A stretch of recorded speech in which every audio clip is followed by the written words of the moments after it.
Welcome and thank you for joining us on Birth Mother Matters in Adoption with Kelly Rourke-Scary and me, Ron Rains, where we delve into the issues of adoption from every angle of the adoption triad. Do what's best for your kid and for yourself, because if you can't take care of yourself, you're definitely not going to be able to take care of that kid, and that's not fair. And I know that my daughter will be well taken care of with them. Don't have an abortion. Give this child a chance. All I could think about was needing to save my son. My name is Kelly Rourke-Scary. I am the Executive Director, President, and co-founder of Building Arizona Families Adoption Agency, the Donna K. Evans Foundation, and creator of the You Before Me campaign. I have a bachelor's degree in family studies and human development and a master's degree in education with an emphasis in school counseling. I was adopted at the age of 3 days, born to a teen birth mother, raised in a closed adoption, and reunited with my birth mother in 2007. I have worked in the adoption field for over 15 years. And I'm Ron Rains. I've worked in radio since 1999. I was the co-host of 2 successful morning shows in Prescott, Arizona. Now I work for my wife, who's an adoption attorney, and I'm able to combine these 2 great passions and share them on this podcast. Many adoptive families inquiring about adoption want to know what can they do to increase their chances of having a successful adoption. We've spoken in previous podcasts about why adoptions sometimes do not have a happy ending, that are not successful.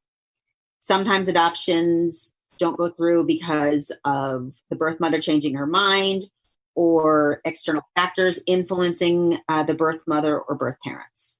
What adoptive families have often asked is there something that they can do to increase or improve their chances of their adoption being successful? And the answer is unequivocally yes. Note that it's not always the birth mother or the birth father that changes their mind. Sometimes adoptive families do change their mind about the adoption, and it's not a successful adoption because they themselves choose to terminate the match between themselves and the birth mother. But that is for another podcast. Today's podcast is just focusing on successful adoptions and what adoptive families can do to make them as successful as possible. In other words, when you want something to happen, you want to know, okay, what is everything I can do so that I know at the end there's nothing I haven't done. There's no box left unchecked. So in doing this for over 16 years, this is what I have found. This is not based on studies or research. This is based upon what I have seen work and not work. And that's not to say it will work with everybody or every birth mother, but these are actions that have been taken that, in my opinion, have drastically improved the potential success of an adoption. Okay. All right. So here we go. When you create your adoption profile book, make sure you send a copy of it to the adoption agency, a hard copy, whether it's a softback book or a hardback book, doesn't matter. A lot of moms actually like the softback books because they're easier to read than the hardback bounds. But if you are sending over a PDF version and your birth mother has chosen you to match with on a PDF version, make sure you still follow through and get that made into a book and give her that book. Mm-hmm. The birth mother will hold on to that book for the rest of her life. During her pregnancy, she will read it over and over and over and over again, and she will memorize it. It looks complete when it is a book. If you are handing a birth mother a printed out PDF that is stapled together because there is not a hard copy of an actual book, mm-hmm. that is very different. They need something to hold on to, something to be proud of in terms of the family that they chose.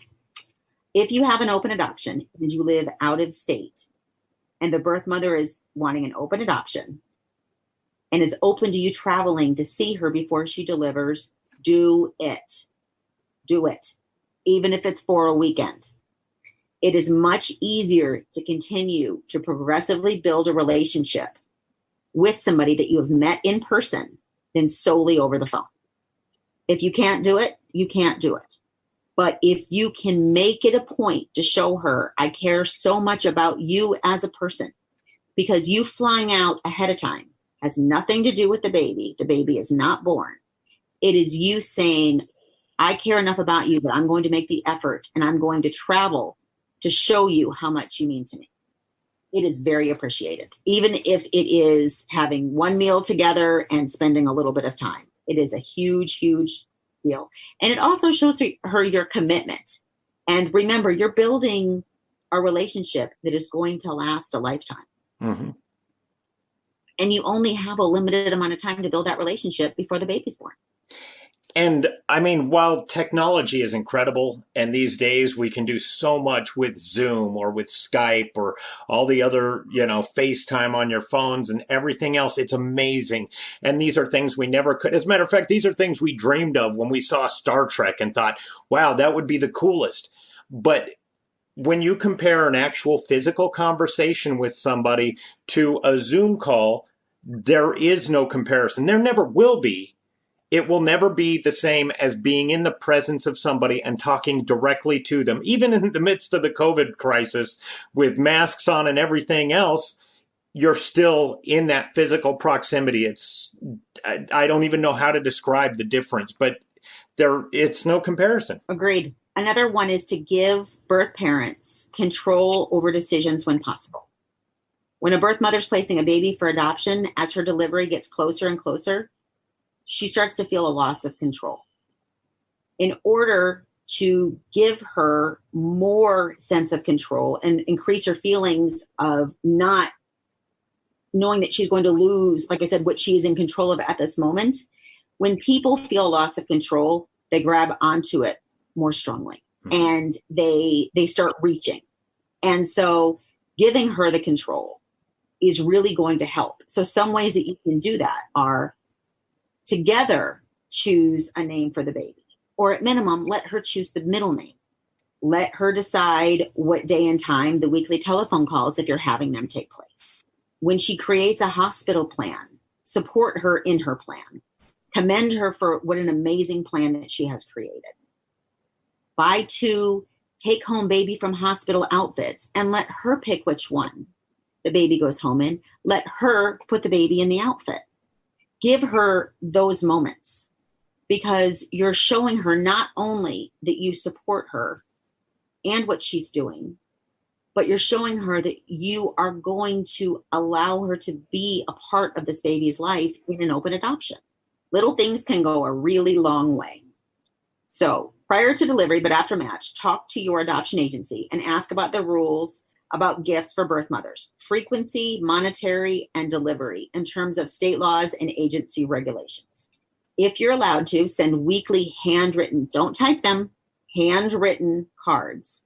And both the adoptive mom and the adoptive father should be writing in this card. Again, it is 1,000 times more personal if it is handwritten. Include inexpensive gifts if you are allowed to. If you're not allowed to, just send the card. In our agency, we have them send the card to us, and their case manager delivers it to the birth mom.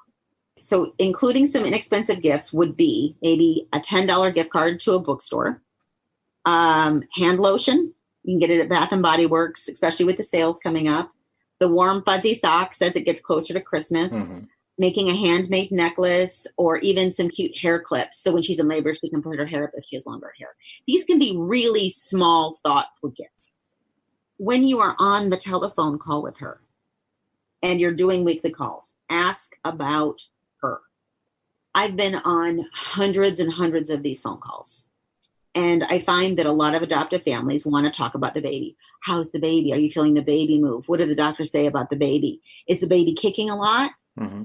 Do you have heartburn? Does that mean the baby has hair? Stop. Ask about her. You're building a relationship with her. You are going to have a lifetime to build a relationship with the baby. Talk to her about her. Find out more about her. The more you find out about her, the closer that you can get with her. The more you can connect with her and really build a solid foundation for a relationship. Ask her what her favorite childhood book was. Make sure that you have one for the baby when the baby's born. Find out her favorite animal, her favorite color, her gemstone, her favorite food, what clothing brand she likes. These are all things too that you'll be able to share with your child later in life. Find out what her favorite holiday is, her favorite holiday tradition. An example I usually give when I talk with adoptive families about the holiday tradition is we always open stockings first. So maybe find out, do you open Christmas stockings first? Mm-hmm. Or after? Do you do it on Christmas Eve or Christmas Day? And just see so that you can incorporate some of those traditions that are important to her into your family, into your lifestyle. Ask her what she wanted to be when she was a child, when she grew up. Ask her what her favorite childhood memory was. You can even ask her things like, did you ever ride a bus to school? I mean, it sounds silly, but those are things that are really interesting to learn, whether or not you rode a school bus. Ask her what she does when she's bored. Mm-hmm. You know, some people doodle on paper, some people clean, some people shop online, some people write, they journal, find out what she does. Ask her how many siblings she has and what her relationship is like with them. Does she have the same relationship with them that she had when she was a little girl than she has now? Mm-hmm. What is the one thing about her that not many people know about? And it can be, something, silly or fun or something absolutely amazing. Maybe she can juggle. Maybe she can, do a handstand for almost a minute. You never know until you talk to her. And again, that would go with special skills. All of these questions you can also ask to the birth father, because if he's involved with the birth mother, he needs to have the same relationship with you that the birth mother does. Some other points. Don't be late to meetings or phone calls. Be early. You need to show her that that she's a priority. When you are late for a meeting or a phone call, mm-hmm. it says to the person, you're not important enough for me to be here on time. Right. And she should be, at this moment, the most important person in your life. Next to your spouse. Keep your commitments, no matter how small or how hard it may be. So let's say you have a phone call scheduled for 2:00 on Wednesday, and you just got invited to a meeting with work, and you've really got to, you're supposed to attend this meeting. Mm-hmm. If this was a doctor's appointment for your own pregnancy, you would not miss it. Right. Treat the phone call as such. The other thing that I've seen adoptive families do is only one of them will get on the phone because the other one couldn't get away. No. You should both be there. You are together going to raise the child. You need to show up. Don't break promises. If you say, I'm putting a card in the mail, put the card in the mail. Mm-hmm. Don't, let days go by and think, I've got to do that. Stop procrastinating and just do it. Follow through. Well, and I think that especially to the birth mother, this points out, hey, if they're breaking promises to me and they're going to live with my child for the rest of that child's life, or, that 18 years or whatever, they're going to break the child's heart. They're going to break promises to the child. And are they really going to follow through on their post-adoption communication? That as well. Have to substantiate trust now. Mm-hmm. Always, always, always tell the truth. Always. Yeah. She is memorizing every word you're saying. After she meets with you, talks with you, sees you, she is going back home and rethinking everything you said. Because, again, she is making the ultimate sacrifice in placing her baby. And she needs to find peace within her to do this. Let her know little details about your life so she can imagine her baby in your life with you as parents. So little things like maybe you take off your shoes when you walk in your house. Tell her that. Or maybe you don't use an alarm clock. Maybe you use one of those alarms that send a vibration or something to wake you up. Or maybe you wake up to the same song every day or something, even if it's quirky and kind of different, share it with her. Let her know, this is who I am. Or maybe you absolutely love to knit scarves, but you only knit them in blue. Those little things make you different, make you stand out, and make you special. And so share those. Yeah, just like you want to know those things about her, she wants to know them about you and where her child's going to be. So Absolutely. And then one of the last ones that I have is, and this is, again, one of the most important things, always refer to the baby as hers. This baby is not your baby until the adoption is finalized, until at least consents are signed. When we have been in a hospital situation and the baby's being born and the birth mother is in the room with the adoptive family, and the heart rate starts to drop a little bit or something, it starts to get a little chaotic and a little worrisome. We have heard an adoptive family say, "Oh no, my baby," and it's not your baby. It's still her baby until she signs consent documents. That is her biological child. That is the ultimate sign of disrespect to her. Mm-hmm. Respect her by showing her, I understand this is your baby. And I think you're doing something amazing by placing your baby with me, letting me be the mother to your child and raising your baby. Don't take that away from her by claiming this baby prior to her handing the baby to you. And that's something that is so important, because when somebody tries to take possession of someone or something before that person is ready to relinquish it, mm-hmm. what happens? They hold on tighter. And so these are just some things that if you do, I hope they will help increase your probability of having a successful adoption. Try to, do all or as many as you can, because again, these are good things that will just cement a foundation of trust in a relationship that both of you are going to have for the rest of your lives. Thank you for joining us on Birth Mother Matters in Adoption. If you're listening and you're dealing with an unplanned pregnancy and want more information about adoption, Building Arizona Families is a local Arizona adoption agency and available 24/7 by phone or text at 623-695-4112. That's 623-695-4112. We can make an immediate appointment with you to get started on creating an Arizona adoption plan or just get you more information. You can also find out more information about Building Arizona Families on their website at azpregnancyhelp.com. Thanks also go out to Grapes for allowing us to use their song I Don't Know as our theme song. Birth Mother Matters in Adoption was written and produced by Kelly Rourke Scary and edited by me. Please rate and review this podcast wherever you're listening to us. We'd really appreciate it. We also now have a website at birthmothermatterspodcast.com. Tune in next time on Birth Mother Matters in Adoption. For Kelly Rourke Scary, I'm Ron Rains.